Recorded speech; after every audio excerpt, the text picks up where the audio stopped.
All right, how's everybody doing today?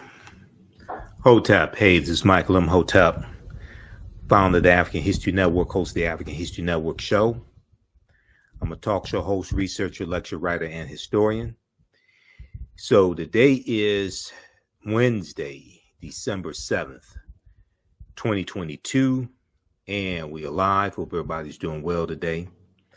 Well, look, I'm getting ready to teach another session of my online course, Ancient Kemet, the Moors, and the Ma'afa, Understanding the Transatlantic Slave Trade, what they didn't teach you in school. And I wanted to come on and just talk for a few minutes about some of the content and some of what we'll talk and ask us. We wanted to get into some of the history of the Moors in Spain, in Europe, generally speaking, but especially in Spain. Okay, so this is a this time around it's going to be at least 12 weeks, and we do the sessions live. All the sessions are archived and recorded. You can watch it anytime. So we teach the class on Wednesdays, 7 p.m. Eastern Standard Time. Run a little behind schedule today, so we're going to start right around 8:15 Eastern Standard Time. The information's in the thread of the broadcast, so you can register for this multi-week online course. Okay. All right. So we do it thousands of years of history and what leads up to the transatlantic slave trade taking place. Now, we know that the United States was called Egypt of the West by many of the founding fathers. And when we look at Freemasonry, we see that the foundation of Freemasonry are the teachings coming out of ancient Kemet, ancient Egypt, the Nile Valley region of Africa. And these teachings are going to be taken into Europe. And it's going to be these teachings that bring Europe out of the Dark Ages.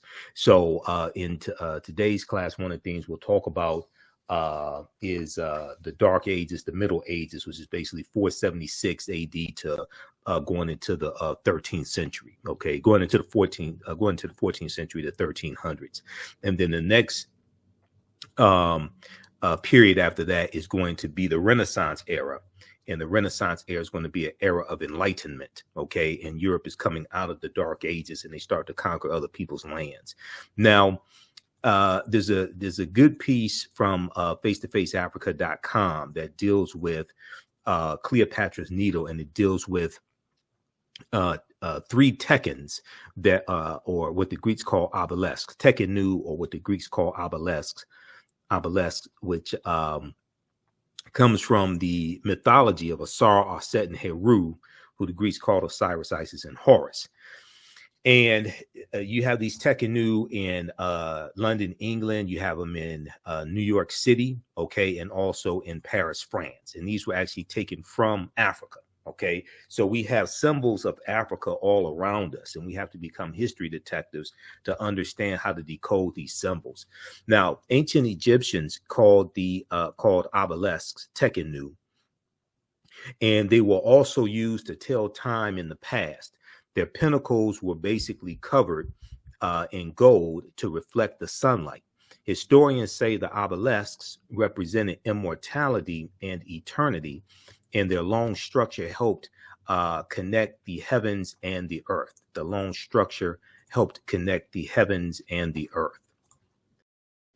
Okay, so now currently Cleopatra's Needle is the name given to three ancient Kemetic or ancient Egyptian tekenu, or what the Greeks called obelisks. One in New York City, one in London, England, and one in Paris, France. However, they do not all come from one Egyptian site. They do not all come from one Egyptian site. Okay.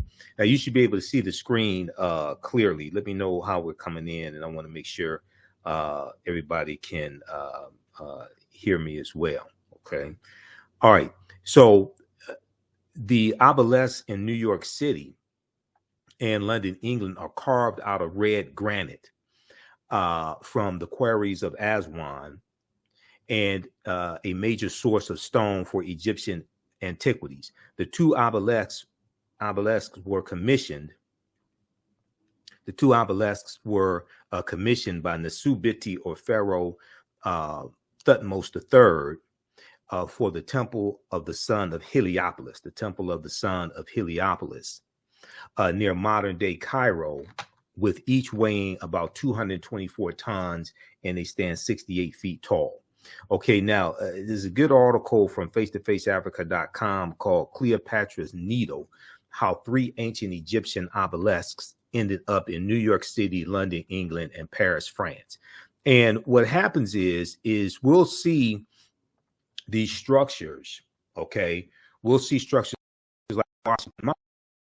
Okay, people go on tour of Washington, D.C., and they look at the layout of Washington, D.C., and think the founding fathers were so great and things like this. But they don't understand that the inspiration for a lot of what we see is coming out of ancient Kemet, coming out of the Nile Valley region of Africa, coming out of ancient Africa.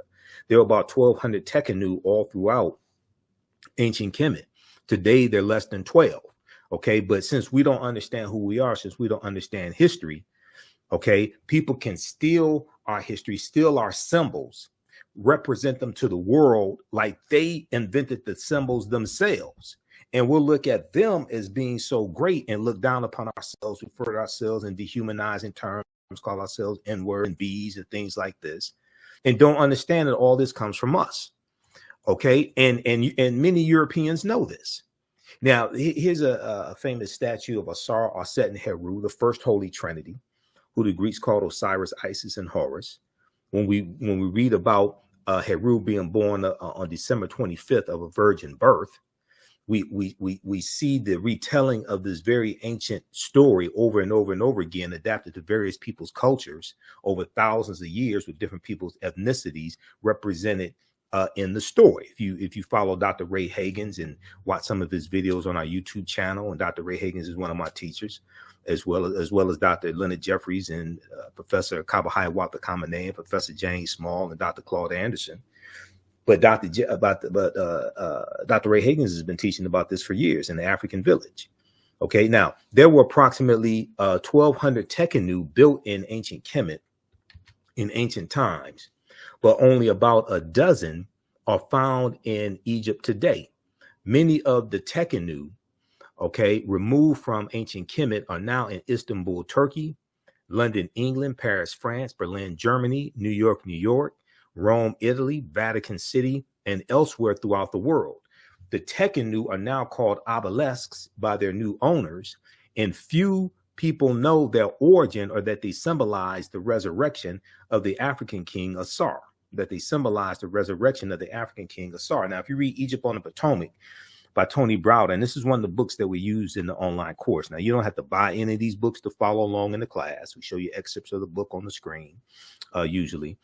And Browder is brilliant in this history. Browder does a tour of Washington, D.C. called Egypt on the Potomac. So he has the book called Egypt on the Potomac, okay? But he actually does a tour of Washington, D.C., and he takes people around Washington, D.C., and shows them how the layout of Washington, D.C. is a copy of the layout of ancient Egypt. And he shows them the symbolism coming straight from Africa, coming straight from ancient Africa, that we see in Washington, D.C. today, that we associate with Europeans. Okay, and we associate with the founding fathers and George Washington, and they were so great and they were so brilliant, even though many of them were slave owners. But they were heavily influenced by ancient Africa. Okay, now many of us have been taught to hate Africa, have been taught to hate Egypt, and we've been taught to run away from it, while oppressors and colonizers run to it because they understand that's the source of knowledge, that's the source of power. Okay, now, if we go to the next slide here, let's see, let's skip over this. And then when we look at Freemasonry, okay, directly connected to the Moors, because the teachings that the Moors take into Europe are going to form the foundation of Freemasonry. Now, the word Mason is derived from the Latin words mass and sun, the Latin words mass and sun. And Mason means child of light and expresses a desire to pursue light, which is a metaphor for the sun, which symbolizes knowledge.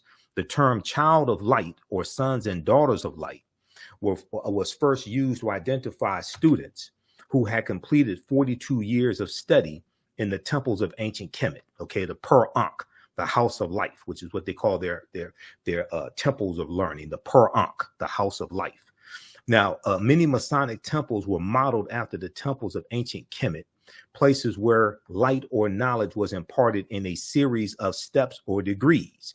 Okay, places where light or knowledge was imparted in a series of steps or degrees.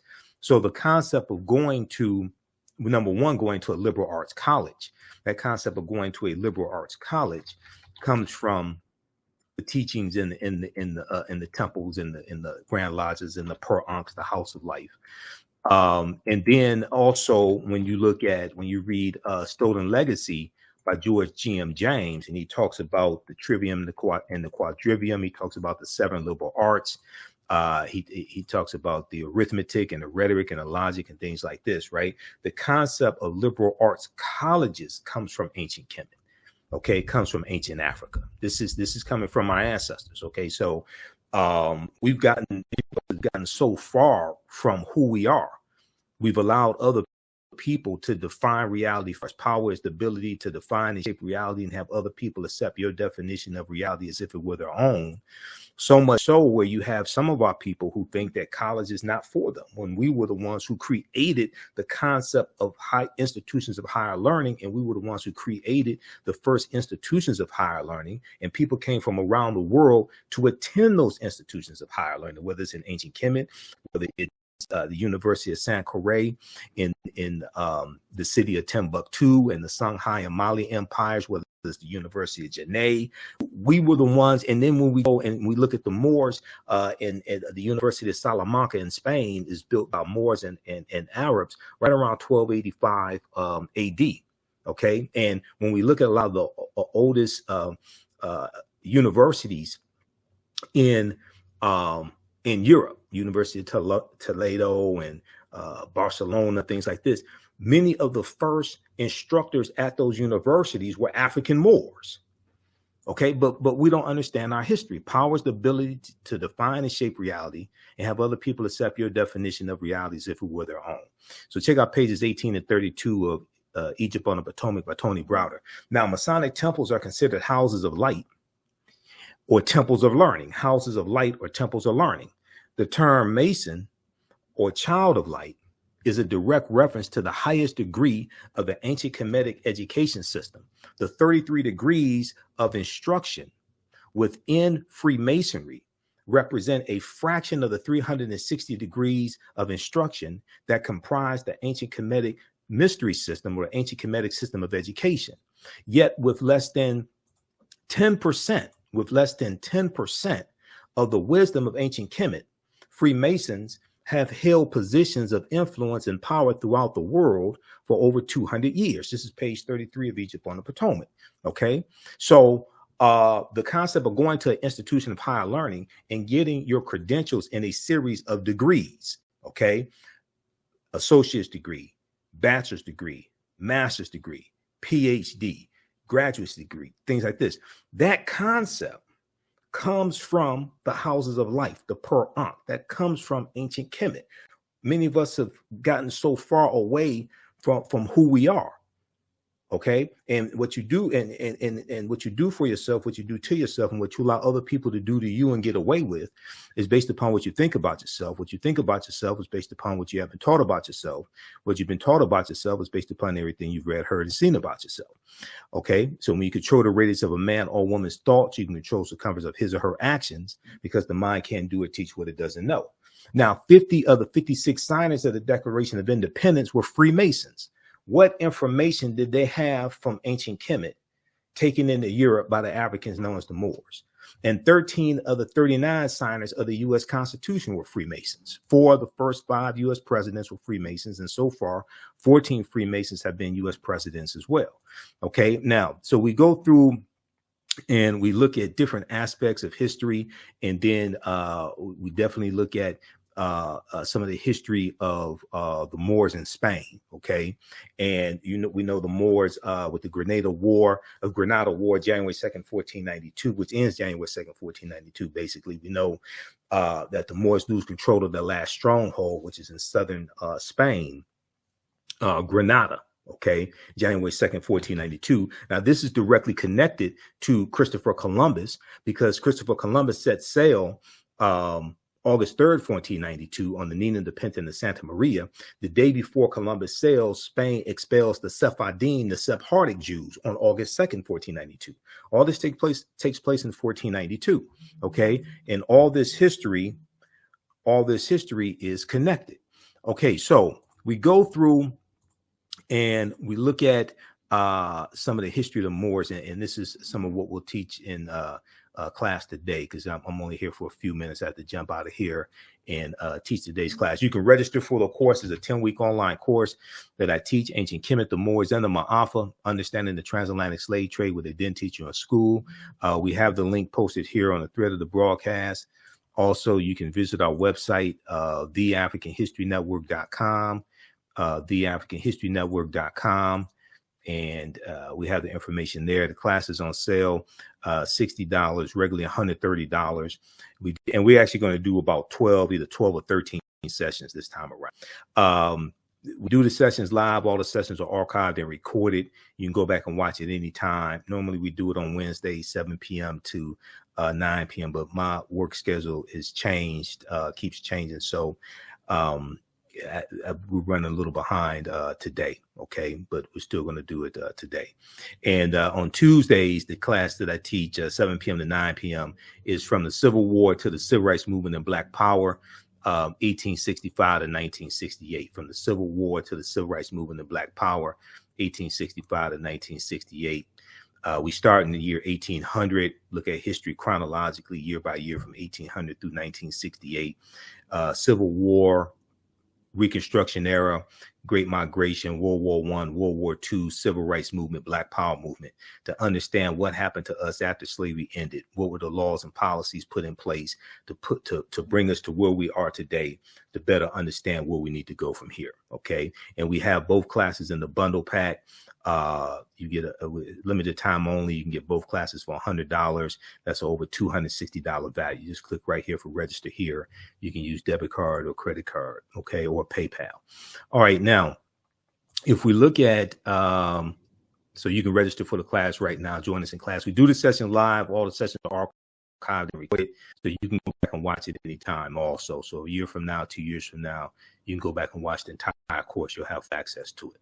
Okay, so we look at some of the history of the Moors and going into Spain. They first go on in 710 AD for the reconnaissance mission, okay, by Tarif. And then they go on in 711 AD, led by General Tariq Ibn Ziyad. All right, and when we look at Spain now, in the 8th century, it was called the Iberian Peninsula. Today we know it as Spain and Portugal. You see Spain and Portugal right next to each other, and they're right above Morocco. So they're going right in from Morocco, a very short distance into Spain, and they fight against the Vandals and the Visigoths. Okay, and we know in 476 AD is going to be the Vandals and the Visigoths that crush the western portion of the Roman Empire and send Europe into what's known as the Dark Ages, and this is who the Moors are going to fight against in 711 AD. Now, who were the Moors? The Moors' ancestors were known as the Garamantes. These were a Black African people living throughout North Africa. Hannibal Barca, who we talked about last class, Hannibal Barca, and we talked about the Battle of Kemet, 216 BC, and Hannibal crossing the Alps, 219 BC. We talked about the Battle of Zama in 202 BC, where Publius Cornelius Scipio defeats Hannibal Barca. And then after that defeat, Publius Cornelius Scipio takes the surname Africanus after he defeats Hannibal Barca at the Battle of Zama in 202 BC. Okay, so when you register for the course, you can watch last week's class where we dealt with Hannibal and the Carthaginians and the Punic Wars. Now, the Moors, according to George G.M. James in the book Stolen Legacy, were the custodians of the ancient Egyptian mystery system. These teachings will bring Europe out of the Dark Ages. Unfortunately, everything we taught Europeans came back to kick us in the behind. It was to our detriment. It wasn't to our benefit. It was all to our detriment. Now, this is not a racist statement or a hateful statement, anything like that. It's factual. Everything we taught them. The Moors introduced cotton and sugar into Europe. Okay, they're going to introduce. They call alchemy, which today we call chemistry. They introduced the periodic tables. They introduced different types of food and store systems, systems for storing food, different types of agricultural techniques, all different types of things like this. And everything we taught Europeans came to kick us in the behind. They're going to introduce a long stick called a fire stick that uses gunpowder and fires one projectile. Europeans in the mid 14th century are going to produce the first firearm from that. And from that is downhill, because if you study the transatlantic slave trade, what gave Europeans such an advantage was that they had the gun, they had firearms, they had the cannon, and they had the Bible. They had the gun, the cannon. The cannon was one of the most destructive weapons. Okay, they had the gun, the cannon, and the Bible. All right, all three destructive weapons. Now, this is not anti-Christian. This is not against the Bible. It's against the misusage of the Bible. We have to understand the difference. A gun in the right hand can save your life. In the wrong hand, it can take your life. This is not against the Bible. It's against the misusage of the Bible and Christianity. Okay. All right. So the word Moor is derived from the Greek word maros, M-A-U-R-O-S, which literally means black or a very dark color. Now, the Romans adopt this word and call them Mari, M-A-U-R-I, Mari. The Mari were a group of the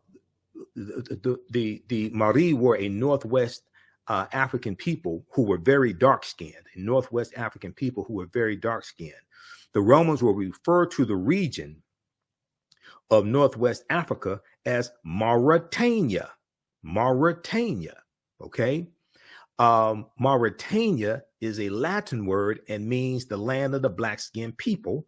We see the prefix Mari, M-A-U-R-I, or you may see it spelled at one point maybe M-A-U-R-E, but basically the same thing.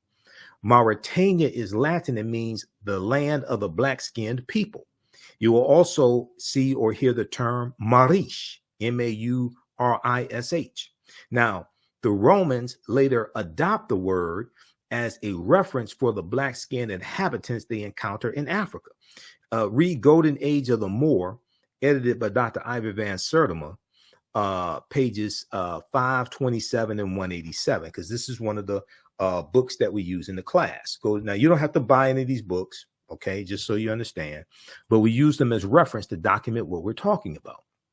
Now, when we look at Before the Mayflower by Lerone Bennett Jr., a lot of people read this book in high school, Before the Mayflower by Lerone Bennett Jr. Well, check this out. He talks about the Moors in the book. Page 40 of the 6th edition, page 40 of the 6th edition, chapter 2, in the chapter called Africa's Past, I think the chapter is called. What's the name of that chapter? It's page 40 begins before. Oh, okay. Chapter 2 is called Before the Mayflower. The first chapter is called The African Past. Okay. So on page 40, Lerone Bennett Jr. is talking about in the 17th century, the 1600s, in the land that we call the United States, specifically in the territory that becomes the 13 colonies. Okay. And he's talking about the fact that in this time, at the time, like 1619, that we keep hearing about, August 20th, 1619, when the White Lion pirate ship comes into Virginia, it comes actually into Hampton, Virginia. He's talking about the fact that at this point in time, well, number one, you don't have codified slave laws, because codified slave laws don't come into existence until 1641 in Massachusetts. So those 20 and odd Africans that we keep hearing about, reading about in the Sea Project, those 29 Africans are put into a form of indentured servitude, and they were because what we know is chattel slavery, even codified slave laws don't exist in any of the 13 colonies at this time. They come to Connecticut in about 1650, Virginia about 1660, 1661. But the term white, generally speaking, is not being used in the early 1600s for what we call white people. The term that's being used is English or Christians, okay? And the term, generally speaking, Negro or Negro in the 13 British colonies is not being used as well. Okay, so what he says is of all the improbable aspects of this situation, the oddest to modern blacks and whites is that white people did not seem to know that they were white. Now, you know what? Let me see. I have a better, hold on. Let me pull this up because I scanned this, page. So we have a better version of this because it's hard to see it on the slide. Let's see. Let's pull this up.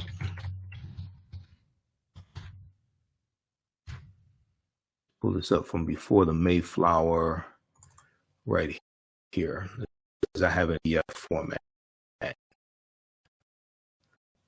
Okay, I just want to get out this class. So you all can register for the class right now or soon as I'm done with this.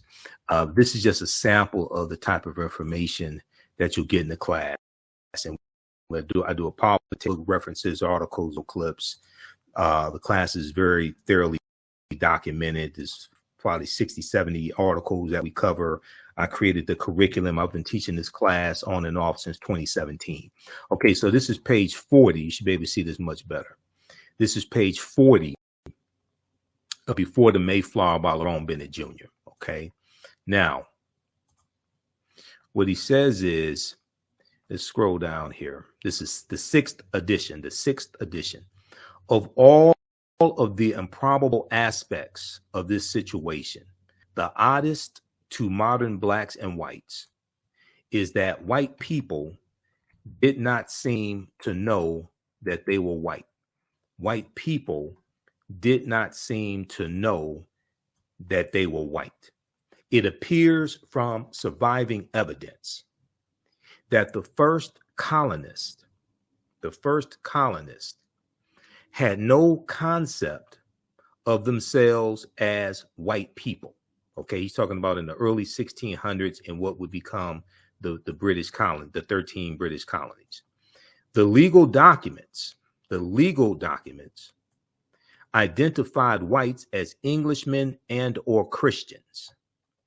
The word white, with its burden of arrogance and biological pride, developed late in the century, late in the 17th century, basically after Bacon's rebellion of 1675 and 1676 in the colony of Virginia. It's going to be about 1781 that in Virginia they introduced the term white to break up the alliance between enslaved Africans, free Africans, African indentured servants, and white indentured servants, and poor whites, because there was an alliance against them, and they united. All of these groups united in Bacon's rebellion against the ruling elite who were exploiting these people's labor on the tobacco plantations in the colony of Virginia, because they realized that they had a common enemy. So they united, and actually during Bacon's rebellion, they're going to burn down Jamestown, Virginia. Okay, this is in 1676. All right, now the word white, with this burden of arrogance and biological pride, developed late in the century as a direct result of slavery and organized debasement of blacks or African people. The same point can be made from the other side of the line.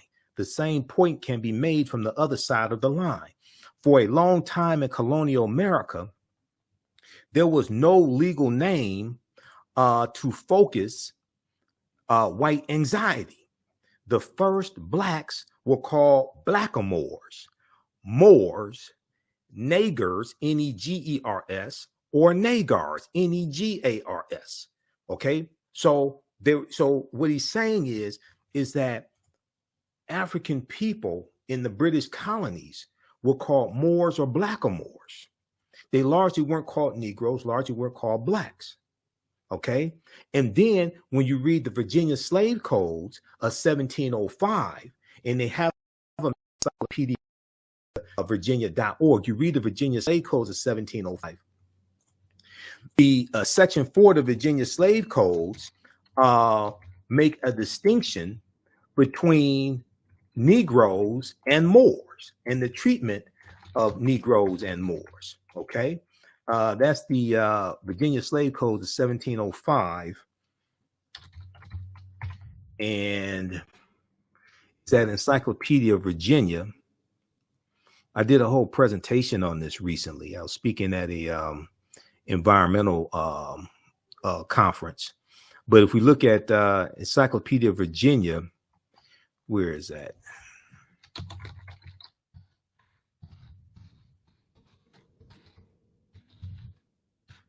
It's at encyclopedia of Virginia.org. Let's see. Okay, yeah, an act of concerning this right here. Primary documents. Okay. I'll show you that in just a second here. Then I have to get out here and teach this class.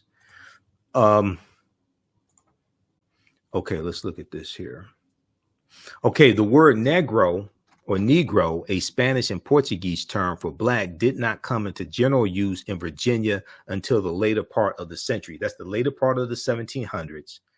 That's after 1681. This is when you're going to have 1681. Basically, you're going to have the term white introduced in the colony of Virginia, and then it's going to be adopted by the other colonies.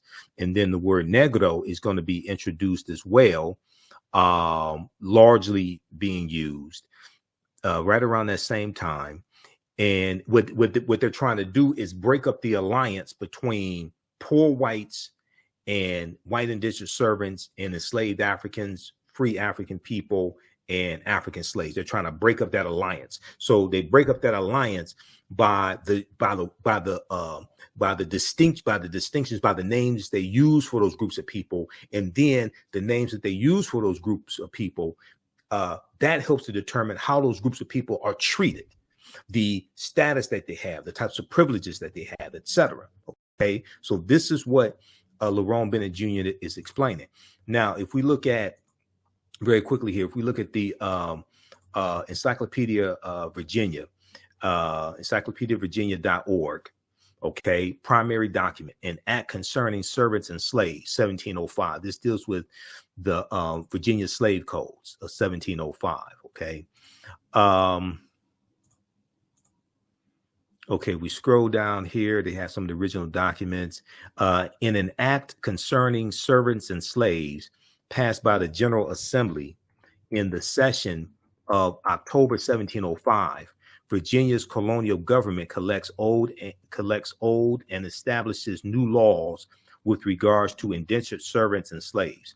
So if we skip over, you can read the rest of this. I don't have time to get through all of it. I want to go to section 4. Section 4, Roman numeral 4. Okay.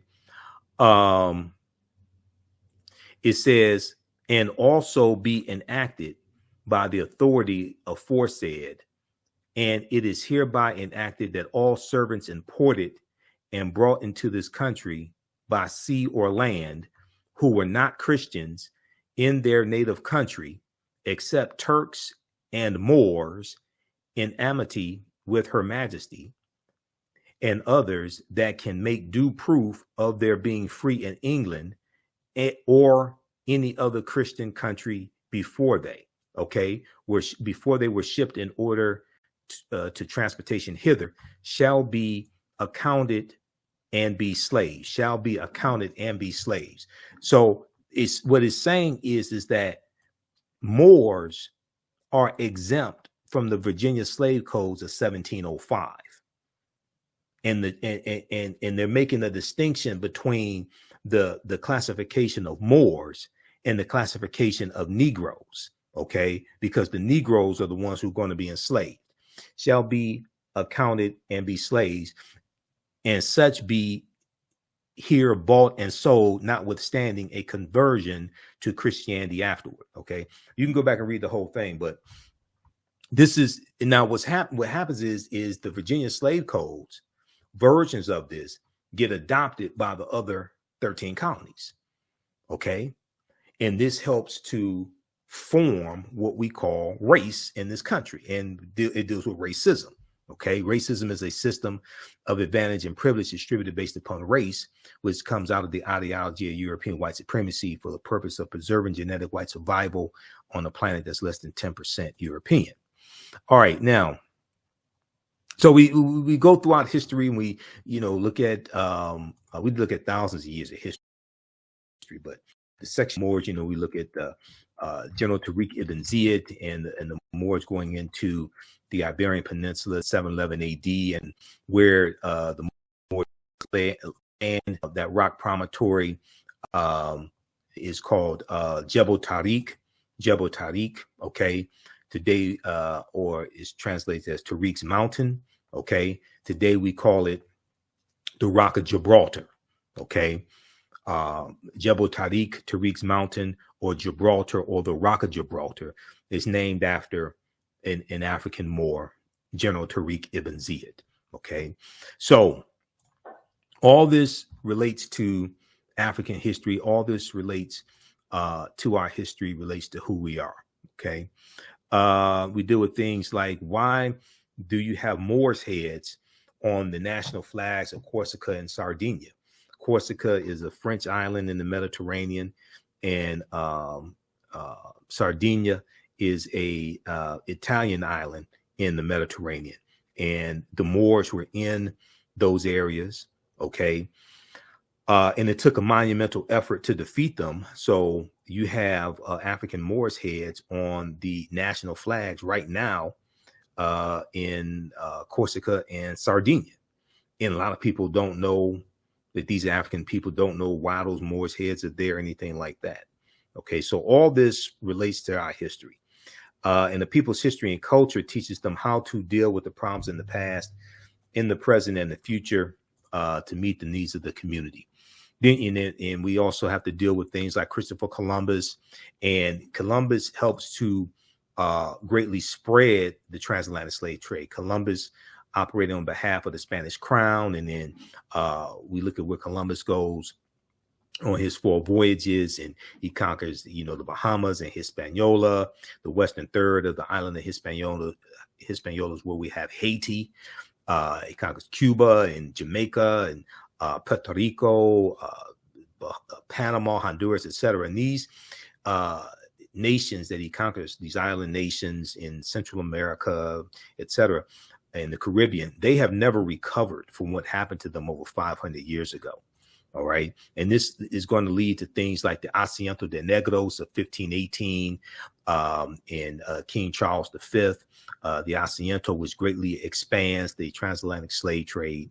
Okay, so this is just a sample of the type of information we deal with in this 10-week online course. Actually, this time around, we're going to do 12 weeks because some of them I had to break up into 1-hour sessions. Be sure to visit our website, theafricanhistorynetwork.com, theafricanhistorynetwork.com, and register for our 12-week online course, Ancient Kemet, the Moors, and the Ma'afa, Understanding the Transatlantic Slave Trade, what they didn't teach you in school. So when you go to our website, you'll scroll down, you'll see the information for my radio show, the African History Network show, and you'll see our social media platforms as well. And also we have our Cash App and PayPal information there also. So you can support the African History Network. We have the 15 lecture digital download bundle pack, African History Awakens the African Mind for Mental Death. That's on sale for a very limited time, only at $50. It's a $150 value. That's 15 of my lectures. And then we have the digital download of my latest lecture I did November 19th, dealing with the new Black Panther movie, Black Panther Wakanda Forever, Analysis, African and Mesoamerican Culture, a Shared History. That's on sale, $10.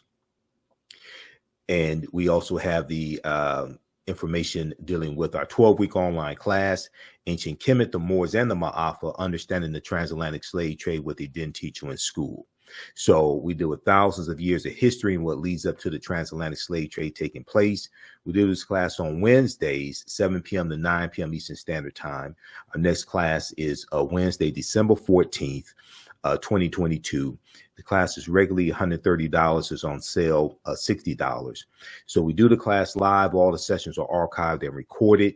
So you can go back and watch it anytime. So a year from now, 2 years from now, you can go back and watch the entire class.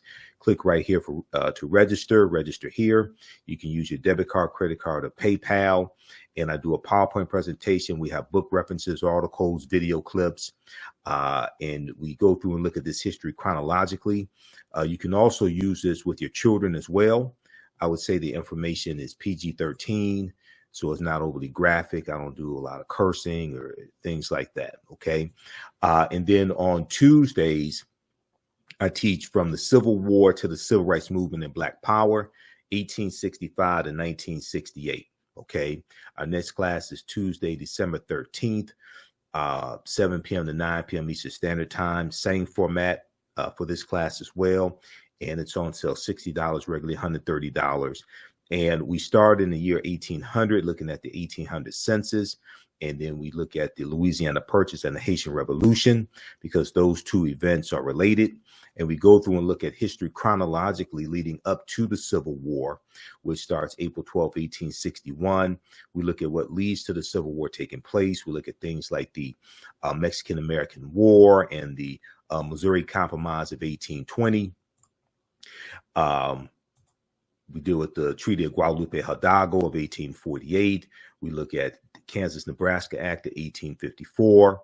And we go through a look at history chronologically that leads up to the Civil War taking place. Then we look at the Civil War, the Reconstruction era, the Compromise of 1877, which ends Reconstruction. We look at the Jim Crow era, Great Migration, which is 1915 to 1970. World War I, World War II, Civil Rights Movement, and Black Power movement, okay? To better understand what happened after slavery ended, to understand how we got to where we are today, to understand where we need to go from here, okay? So that's from the Civil War to the Civil Rights Movement and Black Power, 1865 to 1968. I teach this class on Tuesdays, 7 p.m. to 9 p.m. Eastern Standard Time, so you can join us in our next class. And we also have both classes in a bundle pack, okay? So you get both classes for $100. It's a fantastic value. It makes a great gift, whether you celebrate Christmas or Kwanzaa. This is a over $260 value for only $100. Click right here for register here. And if you've taken any of my online classes in the past, email me at ahnshow@theafricanhistorynetwork.com, ahnshow@theafricanhistorynetwork.com, and you get a 50% discount. Or just click on Contact the African History Network, and right at the top of the page on the menu, and you can email us right through the website. Okay. All right. So once again, we do the sessions live, all the sessions recorded. So a year from now, 2 years from now, you can go back and watch the entire class. And as soon as you register, you can watch last week's class and the previous sessions. All right. So be sure to register for this class, and we'll see you in our next class. And we do the sessions live. We have a live text chat in the class. You can see me, I can't see you. So it's not like a Zoom meeting at work or anything like that. Okay. And then if you have questions after class, you can email me as well. The content will blow your way. Okay. This is the binder. Actually have put all the content in the binder. So I have a binder that I teach from. We have the curriculum, we have the articles, all of that, and then there's like 7 books that we use in the class as well. Okay. Also, if you want to support the African History Network, $ the AHN Show through Cash App, $ the AHN Show through Cash App, or through PayPal, paypal.me/the AHN Show. This helps us keep doing the research, stay on the air, keep broadcasting, pay some of the bills, etc. And we have the information on the homepage of our website right here. Also, and if you click on the Cash App link, it takes you to our QR code for Cash App as well. Okay. All right. Look, we have to get out of here. Remember, at the African History Network, we focus on educating, empowering, and inspiring people of African descent. If you like this type of information, give us a thumbs up, give us a heart, give us a like on this broadcast. If you like this type of information, did you learn anything from this? If you learned from this, if I talked about 2, 3, 4, 5 things you did not know, when you register for the class, it's totally going to blow your mind. It'll totally change the way that you look at history. Okay. Remember, right now is correct wrong behavior is not over till we win. Wakanda forever. And we'll talk to you next time. Peace.